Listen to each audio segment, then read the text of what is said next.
Why are there so many countries in Northwest Africa but so few in South America? So, South America is of course this continent here. It consists of 12 countries as well as French Guiana, an overseas department of France. The continent is absolutely massive. It covers an area of nearly 18 million kilometers squared. This makes the average South American country some 1.5 million kilometers squared. Of course, that's not how it actually works though. Countries like Suriname are relatively small at 163,000 kilometers squared, whereas its neighbour Brazil is some 8.5 million kilometers squared, some 52 times larger. The term West Africa is used quite loosely, but the countries that are generally considered to be part of this region are these countries here, 19 in total. This region encompasses an area of around 6 million kilometers squared, yet includes 19 countries. So, although 3 times smaller than South America, there are 7 more countries. Now, why am I comparing these two regions out of all the regions on Earth?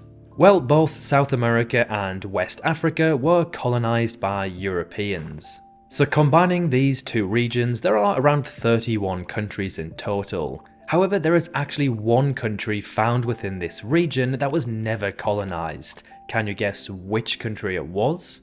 It's quite a tough one. There isn't really any easy logical answer, as it is in fact Liberia. Liberia and Ethiopia, found in East Africa, are the only 2 African countries to have never been colonized. But anyway, getting back to the topic on hand, if both of these regions were colonized by Europeans, why does South America have far fewer countries yet it is significantly larger? Well, it is of course super complicated and there are many factors, but the main reason is that South America was primarily colonized by the Spanish and Portuguese. The Dutch, French and British also had tiny slices in what is now known as Suriname, French Guiana and Guyana.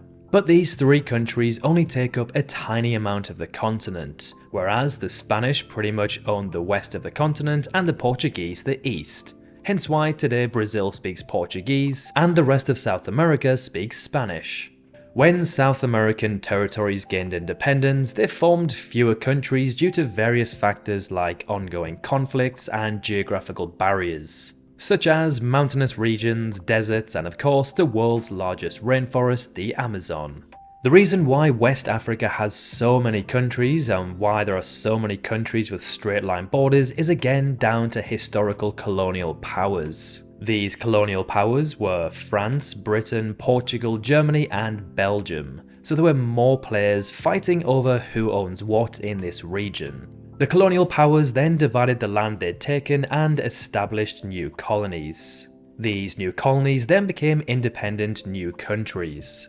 Once these newly formed countries became independent of their colonizers, there were then many internal divisions and conflicts. This led to secessionist movements which then ultimately led to the creation of more countries. Europeans are no strangers to the scenario just mentioned, that is the conquering of countries, conflicts and dividing up countries. Throughout history, Europe has changed drastically in terms of who owns what and which countries do or do not exist. This has led to modern day Europe looking like this. It is the most dense place on Earth in terms of the amount of countries. In just this circle here, you may have a dozen or so countries, and if you count the 4 countries within the UK, even more. So to summarise, South America was mainly colonised by 2 powers, whereas West Africa by several. Geography, internal conflicts and political instability then led to West Africa breaking up into more countries than what South America did. The Amazon rainforest also provides an almost impenetrable shield, separating Brazil from its western neighbours, ultimately leading to less countries being formed. For more geography content, consider subscribing, and as always, thank you so much for watching.